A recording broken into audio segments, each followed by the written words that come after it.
சேலம் மாவட்டம் சங்ககிரி அருகே சரக்கு வாகனமும் காரும் நேருக்கு நேர் மோதிக்கொண்ட விபத்தில் ஒருவர் உயிரிழந்தார்.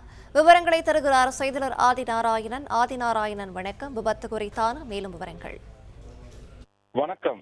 ஈரோடு மாவட்டம் பவானி வட்டம் வர்ணாவரம் பகுதியைச் சேர்ந்த ரவி என்பவர் அவரது சொந்தமான காரில் அவரது மனைவி முத்துலட்சுமி, மகன் சபரி, மருமகள் அருள்மொழி ஆகியோருடன் இன்று காலை திருமணஞ்சேரி கோவிலுக்கு செல்வதற்காக பவானியிலிருந்து திருச்செங்கோடு நோக்கி சங்ககிரி நாரப்பர்சாவடி அருகே சென்று கொண்டிருந்த போது திருச்செங்கோட்டிலிருந்து சங்ககிரி நோக்கி எதிரே வந்த பிக்கப் வேன் எதிர்பாராத விதமாக காரின் மீது நேருக்கு நேர் மோதி விபத்துக்குள்ளானது. இந்த விபத்தில் பயணித்த ஒரே குடும்பத்தைச் சேர்ந்த 4 பேரும் படுகாயமடைந்தனர். படுகாயமடைந்தவர்களை அருகில் இருந்த பொதுமக்களை மீட்டு சங்ககிரி அரசு மருத்துவமனைக்கு அனுப்பி வைத்த போது வரும் வழியிலேயே கார் ஓட்டி வந்த ரவி உயிரிழந்ததோடு அவரது மனைவி, மகன் சபரி, மருமகள் அருள்மொழி ஆகியோருக்கு சங்ககிரி அரசு மருத்துவமனையில் முதலுதவி சிகிச்சை அளித்த பின்னர் மேல் சிகிச்சைக்காக அரசு மருத்துவமனைக்கு அனுப்பி வைத்தனர். இத்தகவல் அறிந்த சங்ககிரி போலீசார் சம்பவ இடத்திற்கு விரைந்து சென்று விபத்துக்குள்ளான வாகனங்களை அப்புறப்படுத்தி போக்குவரத்தை சீரமைத்தனர்.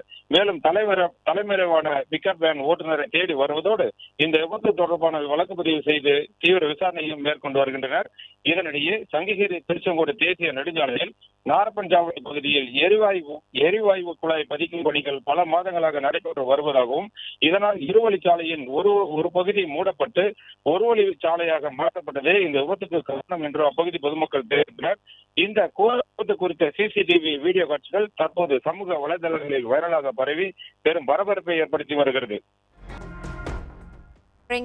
நன்றி.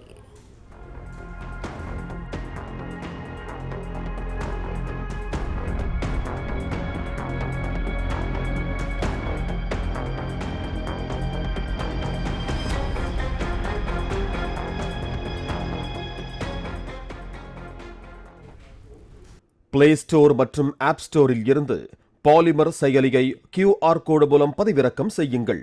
செய்திகளை உடனுக்குடன் பெறுங்கள்.